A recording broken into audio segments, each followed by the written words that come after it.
the International Criminal Court, the International Court of Justice, the UNHCR, UNICEF, Doctors Without Borders, Amnesty International, Human Rights Watch, Oxfam, Christian Aid. Yep, you're booing.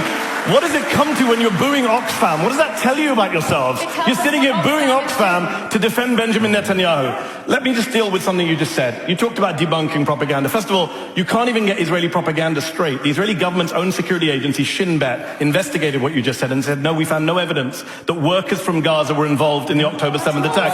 Oh, Shin Bet are lying. They're booing Shin Bet, the Israeli security service. Got it. All right, let me finish my point. You had a 5-minute speech from your side. Okay. That's Shin Bet. Let me just deal with your wider point here. Douglas and Natasha tonight want to make this entire debate about October 7th. I get it. It's a horror show. But that's not the debate. The debate was about Zionism, and it tells you a lot that they can't find any arguments to say, as Gideon says, why we can't be allowed to criticize a political ideology that is 150 years old, that many Jewish people have criticized from the beginning and continue to do so. They can't tell you why that is. So they focus on October the 7th, which is fine, but if you're going to focus on October 7th, then also focus on what happened since October the 7th, the erasure of Palestinians in this debate, the booing when Gideon mentions what happened to Palestinians. Shameful. I'm sorry to say, it's absolutely shameful and telling about what's going on.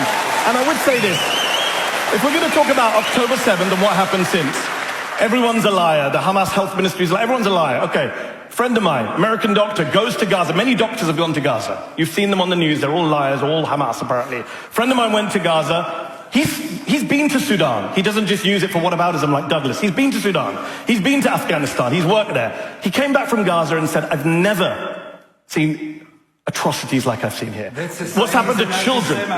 He's an anti-Semite because he saw children with burn wounds like he's never seen. He saw children with gunshot wounds to the head. To the head, but that's Hamas's fault. Everything is Hamas's fault. So let's talk about war crimes.